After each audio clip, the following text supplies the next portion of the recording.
Hello दोस्तों, मैं अमित कुमार सिंह आपका अमित सिविल सर्विसेज एकेडमी में स्वागत करता हूं। दोस्तों, आज मैं आपके लिए 19 और 20 अप्रैल दोनों दिनों के बिहार करंट अफेयर्स तथा राष्ट्रीय और अंतर्राष्ट्रीय घटनाओं के साथ हाजिर हूं।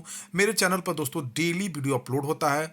कभी कभी एक दिन अपलोड नहीं भी करता हूं मैं किसी कारणों से। तो दोस्तों, आज मैं आपके लिए 2 दिनों का बिहार करंट अफेयर्स, नेशनल और इंटरनेशनल करंट अफेयर्स के साथ हाजिर हूं।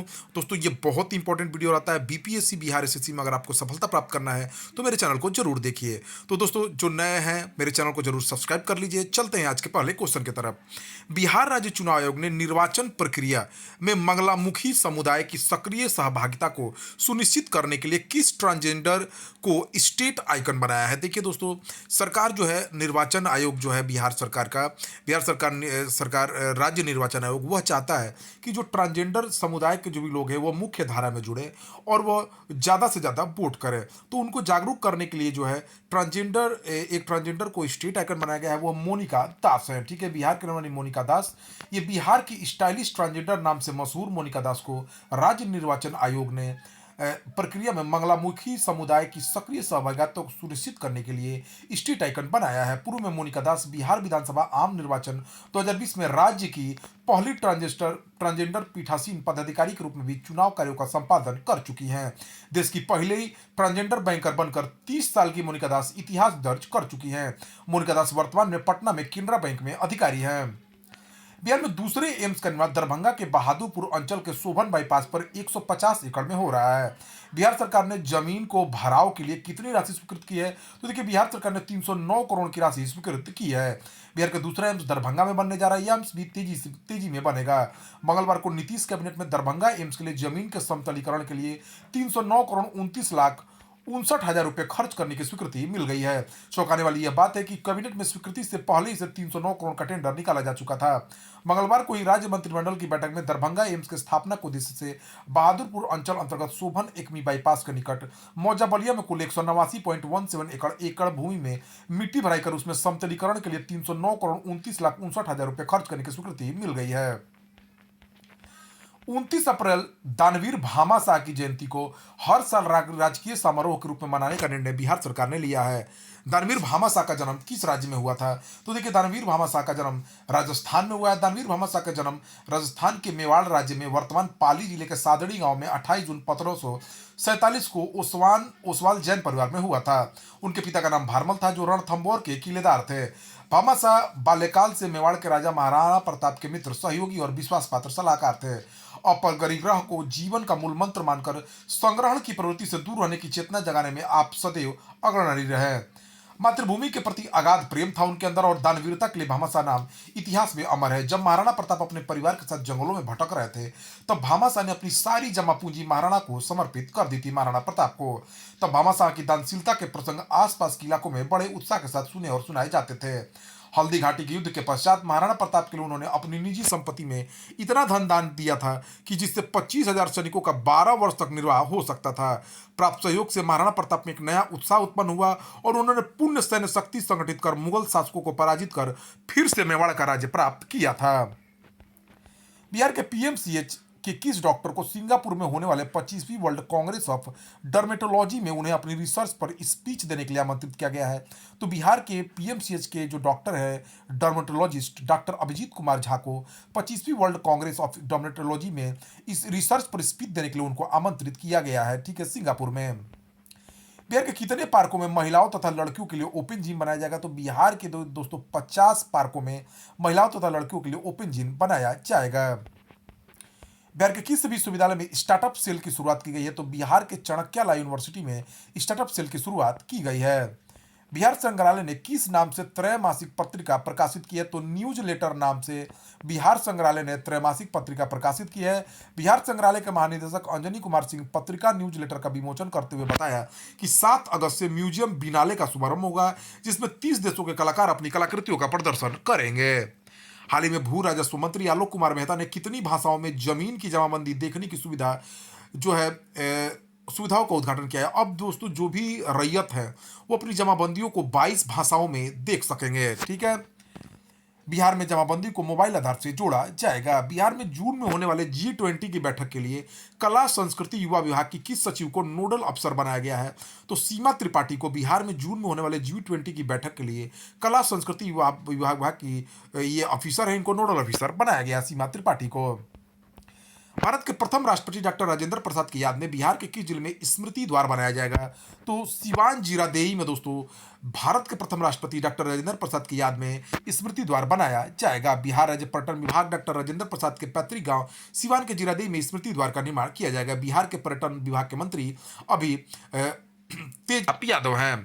बिहार के किस जिले में डीएनए जांच की यूनिट बनाई जाएगी? देखिए दोस्तों, बिहार के मुजफ्फरपुर और भागलपुर जिले में डीएनए जांच की यूनिट बनाई जाएगी।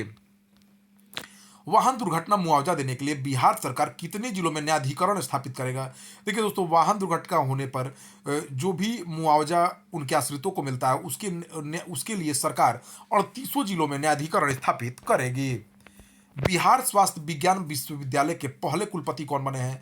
तो बिहार स्वास्थ्य विज्ञान विश्वविद्यालय के पहले कुलपति डॉक्टर प्रोफेसर संपूर्णानंद तिवारी बनाए गए हैं। बिहार के किस जिले के जुआफर गांव में पालकालीन विष्णु की मूर्ति मिली है? तो बिहार के नालंदा जिले के जुआफर गांव में पालकालीन विष्णु की मूर्ति मिली है।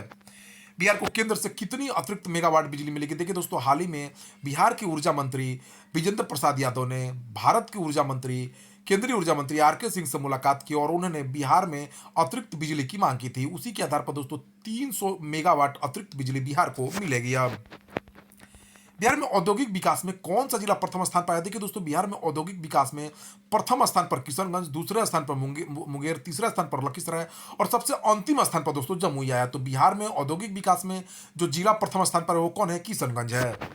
Airport council of international world के अनुसार बिहार के जयप्रकाश नारायण हवाई अड्डे की रैंकिंग पूरे विश्व भर में कितनी आई है? तो देखिए दोस्तों, अपने रैंकिंग में बहुत ज़्यादा सुधार करते हुए पहले 2020 में इसकी रैंकिंग 231वीं थी पूरे विश्व भर में, लेकिन अभी दोस्तों 71 रैंक हुआ है इसका 2022 में। तो बहुत ज़्यादा सुधार किया है बिहार के जयप्रकाश नारायण हवाई अड्डे ने।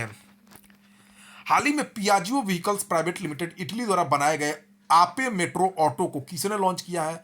तो देखिए दोस्तों, ये स्मॉल व्हीकल है आपे मेट्रो ऑटो। इसको खेसारी लाल यादव जो गीतकार हैं और बहुत बड़े मशहूर भोजपुरी के कलाकार हैं। चाणक्यला यूनिवर्सिटी में आयोजित 16वीं युवा राष्ट्रीय सांसद प्रतियोगिता में पहला स्थान किस छात्र ने प्राप्त किया? तो पुलक ने दोस्तों चाणक्यला यूनिवर्सिटी में आयोजित 16वीं युवा राष्ट्रीय सांसद प्रतियोगिता में पहला स्थान प्राप्त किया है। 31 मार्च 2023 तक की रिपोर्ट के अनुसार बिहार के कितने जिलों में भूजल स्तर सामान्य से नीचे चला गया है? तो लगभग दोस्तों 24 जिलों में है हीट वेव के कारण जो है भूजल स्तर सामान्य से नीचे चला गया है। 31 मार्च 2023 तक की रिपोर्ट के अनुसार बिहार के 24 जिलों में भूजल स्तर सामान्य से नीचे चला गया है, जब सबसे अधिक नालंदा जिले के भू स्तर में कमी आई है। हीट वेव बढ़ने के कारण कैमूर में दुर्गावती और करमनासा नदी सूख गई है। बिहार के ताल तलैया में पानी की कमी हो गई है तथा बहुत बड़े मात्रा में मवेशी बीमार हुए हैं पानी की कमी के कारण। बिहार के कितने मध्य विद्यालयों में दो दो वर्ग स्मार्ट क्लास के रूप में विकसित किए जाएंगे? तो 465 मध्य विद्यालयों के दो दो क्लासों को स्मार्ट क्लास के रूप में विकसित किया जाएगा। बिहार के शिक्षा मंत्री प्रोफेसर चंद्रशेखर हैं। बिहार की कितनी नदियों में रिवर हैचिंग योजना के तहत मछलियों की संख्या बढ़ाने के लिए 2.5 करोड़ मछली के जीरे डालेंगे? देखिए दोस्तों, बिहार के नदियों में मछलियों की कमी हुई है, तो उन मछलियों की कमी को दूर करने के लिए बिहार में गंगा नदी के साथ साथ अन्य नदियों में भी जो है मछली के चारे डाले जाएंगे। 2.5 करोड़ मछली के चारे जो है 13 नदियों में डाला जाएगा। गंगा, गंडक, बूढ़ी गंडक, सोन, कोसी, कमला बलान, घाघरा, बागमती, बुनपुन, फल्गु और करे नदियों में ये योजना शुरू की जाएगी। ठीक है, इनमें लगभग 14 करोड़ 76 लाख की राशि खर्च की जाएगी। ठीक है, बिहार के डॉल्फिन मैन के रूप में आर के सिन्हा को जाना जाता है। किस राज्य के दो तटीय जिलों केंद्रपाड़ा और जगत सिंहपुर में मैंग्रोव पिट्टा पक्षी पाए गए हैं? तो उड़ीसा के केंद्रपाड़ा और जगत सिंहपुर में जो है मैंग्रोव पिट्टा पक्षी पाए गए हैं उड़ीसा में। ठीक है दोस्तों, यह उड़ीसा जो है बंगाल की खाड़ी में स्थित एक पूर्वी भारतीय राज्य है। यह उत्तर में झारखंड, उत्तर पूर्व में पश्चिम बंगाल में पड़ता है, पूर्व में बंगाल की खाड़ी है। इसका गठन 1 अप्रैल 1936 को हुआ था। राजधानी भुवनेश्वर है। जिले इसमें 30 है। राज्यपाल गणेशी लाल है। मुख्यमंत्री नवीन पटनायक है। राज्य विधानमंडल 1 सदनीय है। विधानसभा उड़ीसा विधानसभा है। 147 सीटें हैं। राज्यसभा में 10 सीटें हैं। लोकसभा में 21 सीटें हैं। राष्ट्रीय स्वच्छ गंगा मिशन की कार्यकारी समिति की 48वीं बैठक 18 अप्रैल को राष्ट्रीय स्वच्छ गंगा मिशन के महानिदेशक जी अशोक कुमार की अध्यक्षता में हुई। बैठक में करीब 638 करोड़ रुपए की कितनी परियोजनाओं को मंजूरी दी गई है? तो लगभग दोस्तों 8 परियोजनाओं को मंजूरी दी गई है। ठीक है, नमामि गंगे की। ठीक है, नमामि गंगे के बारे में जान लीजिए दोस्तों। इसे जून 2014 में केंद्र सरकार द्वारा फ्लैगशिप प्रोग्राम के रूप में अनुमोदित किया गया था। इस राष्ट्रीय नदी गंगा के प्रदूषण और संरक्षण और कायाकल्प के प्रभावी उन्मूलन के दोहरे उद्देश्यों को पूरा करने के लिए शुरू किया गया था। यह जल संसाधन मंत्रालय, नदी विकास और गंगा संरक्षण विभाग और जल शक्ति मंत्रालय के तहत संचालित किया जा रहा है। यह कार्यक्रम राष्ट्रीय स्वच्छ गंगा मिशन और इसके राज्य कार्यक्रम प्रबंधन समूहों द्वारा कार्यान्वित किया जा रहा है। विजडन क्रिकेटर्स अल्मानाक ने साल 2022 के टॉप 5 क्रिकेटरों की लिस्ट जारी की। इसमें भारत की तरफ से कौन खिलाड़ी शामिल हैं? तो हरमनप्रीत कौर और सूर्य कुमार यादव इसमें शामिल हैं। विजडन क्रिकेटर्स अल्मानाक ने साल 2022 के टॉप 5 क्रिकेटरों की लिस्ट जारी की। इसमें भारत की महिला टीम की कप्तान हरमनप्रीत कौर और पुरुष टीम के सूर्य कुमार यादव भी शामिल हैं। सूर्य कुमार यादव को T20 cricketer of the year भी चुना गया है। हरमनप्रीत कौर ने Wisden cricketers of the year में नामित होने वाली पहली भारतीय महिला बनकर इतिहास रच दिया है। 19 अप्रैल को जारी संयुक्त राष्ट्र के आंकड़ों के अनुसार कौन सा देश दुनिया के सबसे अधिक आबादी वाले देश के रूप में निकल गया है? तो दोस्तों ये भारत है। भारत जो है संयुक्त राष्ट्र के आंकड़ों के अनुसार इसकी जनसंख्या 182.86 करोड़ है, जबकि चीन की जनसंख्या 142.57 करोड़ है। संयुक्त राष्ट्र के आंकड़ों के अनुसार भारत की जनसंख्या इतनी हो गई है। संयुक्त राष्ट्र जनसंख्या कोष की एक नई रिपोर्ट के अनुसार भारत की 25% आबादी 0 से 14 वर्ष के आयु वर्ग के बीच है। 10 से 19 वर्ष की आयु के बीच की जनसंख्या 18% है। 10 से 24 वर्ष की आयु की वर्ग की संख्या 26% है। 15 से 64 वर्ष आयु की वर्ग संख्या 68% है और 65 वर्ष से ऊपर की जनसंख्या 7% है। विशेषज्ञों के अनुसार भारत की जनसांख्यिकी एक राज्य से दूसरे राज्य में भिन्न है। केरल और पंजाब में बुजुर्ग आबादी अधिक है, जबकि बिहार और उत्तर प्रदेश में युवा आबादी अधिक है। विभिन्न एजेंसियों द्वारा किए गए अध्ययनों के अनुसार 165 करोड़ के चरम पर पहुंचने से पहले भारत की जनसंख्या लगभग 3 दशकों तक बढ़ने की उम्मीद है। इसके बाद इसमें गिरावट शुरू हो जाएगी। केंद्रीय मंत्रिमंडल ने 19 अप्रैल को क्वांटम प्रौद्योगिकी में वैज्ञानिक और औद्योगिक अनुसंधान और विकास को पोषित करने और बढ़ाने के लिए राष्ट्रीय क्वांटम मिशन को मंजूरी दी है। भारत समर्पित क्वांटम मिशन लागू करने वाला कौवा नंबर देश बना है। तो दोस्तों ये छठा देश भारत बना है। मिशन को अन्य विभागों के साथ साझेदारी में विज्ञान और प्रौद्योगिकी विभाग द्वारा कार्यान्वित किया जाएगा। अमेरिका, ऑस्ट्रिया, फिनलैंड, फ्रांस और चीन के बाद भारत समर्पित क्वांटम मिशन वाला छठा देश होगा। यह मिशन सटीक समय संचार और नौवहन के लिए परमाणु प्रणालियों और परमाणु घड़ियों में उच्च संवेदनशीलता से लैस मैग्नोमीटर विकसित करने में मदद करेगा। क्वांटम प्रौद्योगिकी क्वांटम सिद्धांत पर आधारित है, जो परमाणु और उप परमाणु स्तर पर ऊर्जा और पदार्थ की प्रकृति की व्याख्या करता है। इस तकनीक की सहायता से डेटा और इंफॉर्मेशन को कम से कम समय में प्रोसेस किया जा सकता है। कृषि और किसान कल्याण मंत्री नरेंद्र सिंह तोमर ने आज बीज उत्पादन, गुणवत्ता, बीज पहचान और बीज प्रमाणीकरण की चुनौतियों से निपटने के लिए किस पोर्टल और मोबाइल ऐप का लॉन्च किया है? तो उन्होंने साथी ऐप और पोर्टल का लॉन्च किया है। ठीक है, नरेंद्र सिंह तोमर ने। विश्व लीवर दिवस प्रत्येक वर्ष 19 अप्रैल को मनाया जाता है। विश्व लीवर दिवस 2023 का थीम या विषय क्या है? तो सतर्क रहें, नियमित लीवर चेकअप करें और फैटी लीवर किसी को भी प्रभावित कर सकता है। किस महान गायिका को 24 अप्रैल को लता दीनानाथ मंगेशकर पुरस्कार से सम्मानित किया जाएगा? तो आशा भोसले को 24 अप्रैल को लता दीनानाथ मंगेशकर पुरस्कार से सम्मानित किया जाएगा। ठीक है, लता दीनानाथ मंगेशकर इनके पिता भी हैं। महान गायिका आशा भोसले को 24 अप्रैल को लता दीनानाथ मंगेशकर पुरस्कार से सम्मानित किया जाएगा। यह पुरस्कार समारोह उनके पिता की पुण्यतिथि पर होगा। जल बजट अपनाने वाला प्रथम राज्य कौन बना है दोस्तों? तो जल बजट अपनाने वाला प्रथम राज्य केरल बना है।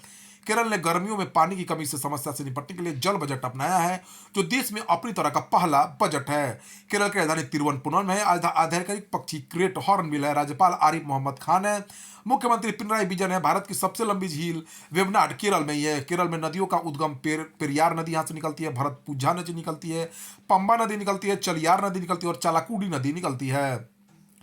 किस बैंक ने भारत का पहला voice biometric authentication banking app launch किया है? तो वॉइस बायोमेट्रिक यानी वॉइस से भी काम करेगा और हाथों का बायोमेट्रिक ऑथेंटिकेशन बैंकिंग ऐप जो है सिटी यूनियन बैंक ने लॉन्च किया है। तो दोस्तों यह रहा 19 और 20 का बिहार करंट अफेयर्स तथा नेशनल करंट अफेयर्स। ठीक है दोस्तों, तो चैनल को सब्सक्राइब कर लिया अगर चैनल पर नए हो तो। Thank you for watching my video.